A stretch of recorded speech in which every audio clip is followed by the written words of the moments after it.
Shalom saudara-saudara yang dikasihi oleh Tuhan Yesus Kristus, Allah yang benar, yang maha kuasa. Sore ini saya akan berbagi firman Tuhan buat saudara sekalian dimanapun saudara berada saat ini. Saya akan kasih judul, berbahagialah orang yang namanya terdaftar di surga. Kita ingat kisahnya saudara ya, waktu Tuhan Yesus mengutus 70 murid. Dan sekembalinya dia berkata kepada Yesus, Yesus, setan-setan pun takluk kepada kami demi namamu.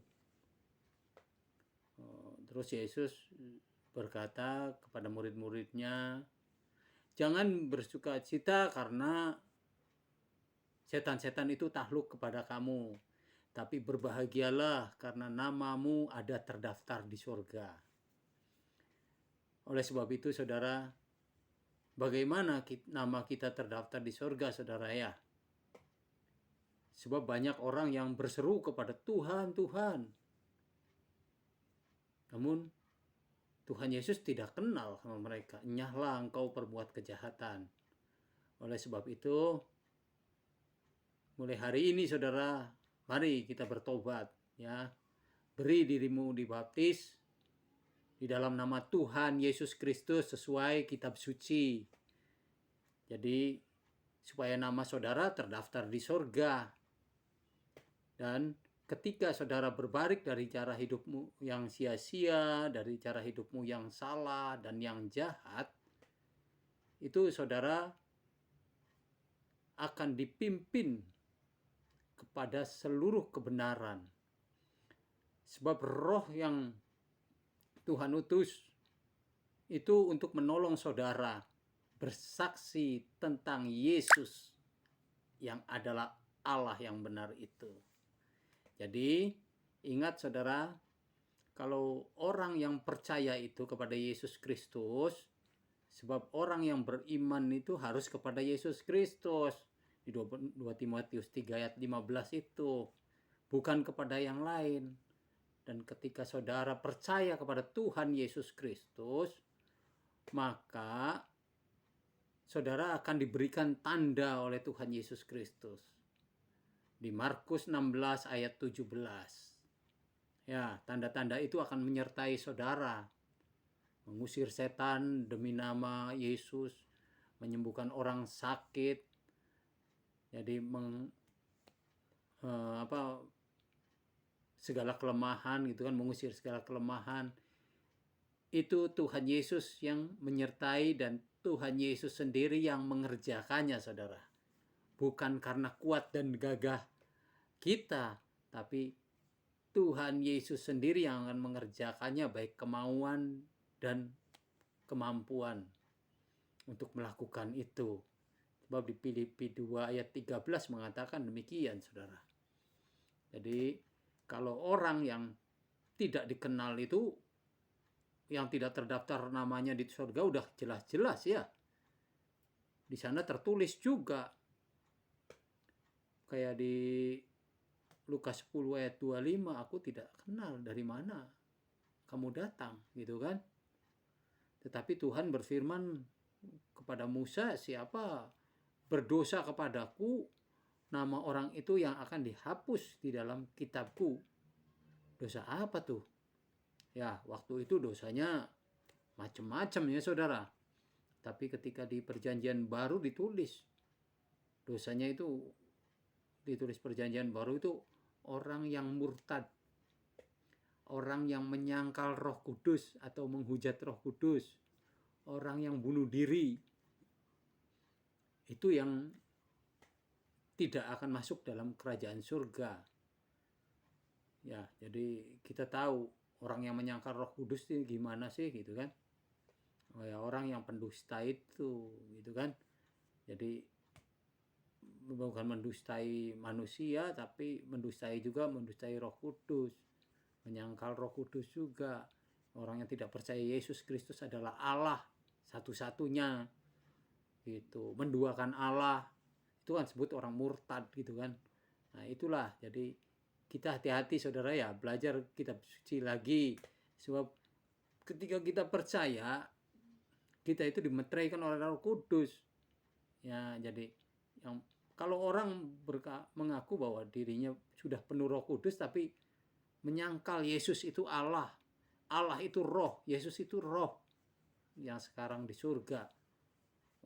Ya itu bukan dari Yesus. Pasti dari roh-roh yang ada di dunia ini ya, Saudara.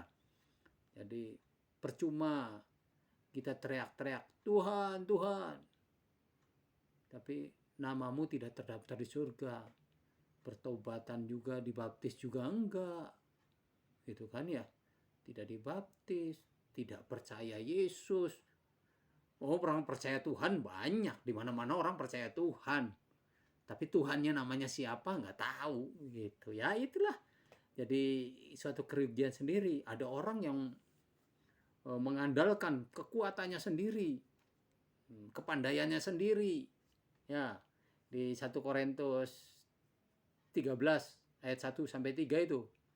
Wah, orang itu pintar, mandraguna itu Saudara, bisa berbahasa segala rupa. Tapi kata mereka berkata yang sudah sadar yang ngomong, tanpa kasih itu kita itu akan ngomong seperti gong berkumandang dan canang bergumrincing, tidak ada kuasanya Saudara. Jadi orang itu juga sakti, ayat keduanya itu 1 Korintus 13 ayat 2 itu. Bisa memindahkan gunung. Wah, segala rupa, siapa yang bisa memindahkan gunung? Hebat dia. Tapi tanpa kasih semuanya tidak berguna. Wah, ini orang ini dermawan sekali ayat 3-nya itu ya, 1 Korintus 13 ayat 3. Wah, bisa membagi-bagikan segala rupa dan bahkan tubuhnya sendiri diserahkan untuk dibakar, tapi tanpa kasih semuanya tidak berguna Saudara. Jadi oleh sebab itu, siapa kasih itu? Allah adalah kasih. Yesus adalah kasih. Itulah kasih yang ada di dalam hidup kita, yang akan terus mengalir terus untuk mengairi setiap orang. Ya, semua orang yang percaya akan disertai oleh kasih itu sendiri. Sifat Allah yang luar biasa ini akan benar-benar nyata Saudara. Saudara tidak akan menyangkal nama Yesus dan saudara tidak akan menolak firman Tuhan. Kalau di Indonesia itu LAI, LAI ini Alkitab, ini yang utama Saudara ya.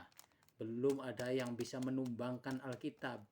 Tapi kalau ada orang yang berusaha menumbangkannya banyak, tapi tidak ada kuasa untuk menumbangkannya Saudara. Jadi semua itu hanya dalih untuk berputar-putar membela dirinya sendiri untuk menduakan Allah. Sebetulnya Saudara ya, itulah kejahatan-kejahatan manusia, memasukkan segala rupa untuk menyerang kebenaran-kebenaran firman Tuhan. Tapi jangan takut Saudara, firman Tuhan berkata di Roma 1 ayat 16, Injil itu adalah kekuatan Allah sendiri. Jadi jangan takut, kita orang yang percaya itu dijamin gitu Saudara, pasti tidak akan dapat orang merebutnya dari tangan dia. Yohanes 10 ayat 28 itu Saudara ya. Jadi kita harus yakin, jangan takut memberitakan kebenaran-kebenaran Tuhan. Sebab kebenaran Tuhan itu mengandung kuasa. Gitu ya. Jika nama Tuhan ditinggikan, maka ia akan membawa semua orang datang kepada Tuhan Yesus Kristus itu sendiri. Ya, jadi kita harus berani menyatakan kebenaran. Siap sedialah, baik atau tidak baik waktunya untuk memberitakan Injil Kristus. Di 2 Timotius 4 ayat 2 itu Saudara, ada perintah di sana. Jadi saudara-saudara, kalau saudara udah insaf, kuatkanlah saudara-saudara kita yang belum insaf Saudara ya. Di Lukas 22 ayat 32 berkata begitu Saudara. Jikalau engkau sudah insaf, kuatkanlah saudara-saudaramu. Itu perintah Saudara. Sebab Injil itu harus diberitakan, harus disampaikan, bukan untuk disimpan. Makanya supaya saudara dan saya kuat, kita kembali kepada Alkitab Saudara ya. saudara nggak usah Alkitab yang macam-macam, satu aja. Kalau saudara orang Indonesia, ya baca sajalah LAI ya. Sudah lembaga Alkitab resmi.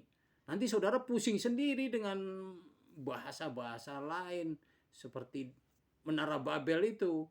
Ketika berbahasanya beda-beda, ya pakai trok aja jadinya. Gitu, ada perpecahan di sana. Jadi lebih baik udah ada bagi-bagiannya, saudara. Saudara orang Indonesia, baca Alkitab resmi Indonesia, ya saudara. Nanti saudara menemukan di sana kebenaran-kebenaran Tuhan. Buka hati saudara, jangan menyangkal terus. Jadi kalau kita membela terus, ya dengan pemikiran-pemikiran sendiri, kita tidak akan selesai. Saya juga dulu begitu, saudara, mengeraskan hati ketika membaca, kok apa yang saya dengar gitu kan beda dengan apa yang ada di Alkitab gitu kan. Ya, jadi waduh, kok iya ya, ketika saya baca yang ini kok beda dengan yang ada di Alkitab, dengar dari kata orang saja. Maka oleh sebab itu, saudara, jangan hanya mendengar kata orang saja, saudara. Ayub pun bersaksi, dulu aku mendengar dari kata orang saja tentang engkau, tentang Tuhan maksudnya ya. Ya, tapi sekarang mataku sendiri melihat dia. Jadi saudara harus melihat sendiri Tuhan, yaitu ini firman Tuhan, itu kan Tuhan sendiri. Perkataan Tuhan ya perkataan Tuhan sendiri. Ya Yesus sendiri gitu kan. Jadi saudara, ayo kembali lagi kepada Alkitab yang ada di hadapan saudara. Jadi jangan muluk-muluk saudara pengen pakai bahasa segala rupa. Boleh lah, terserah hak saudara. Tapi kalau membuat saudara sendiri pusing, lebih baik saudara kembali ke Alkitab yang resmi, ya, Alkitab Indonesia. Ya, saudara nanti akan menemukan kebenaran-kebenaran firman Tuhan. Siapa Yesus yang sesungguhnya? Di sini tertulis bahwa Yesus adalah Allah yang benar, satu-satunya Allah. Tidak ada yang lain selain daripadanya. Itu ya saudara ya. Ingat, percayalah kepada Tuhan Yesus Kristus, satu-satunya Allah yang benar. Tidak ada yang lain. Jika nama Yesus ditinggikan, maka dia akan membawa semua orang datang kepadanya sekarang. Terima kasih saudara. Tuhan Yesus memberkati saudara sekalian dimanapun saudara berada. Shalom.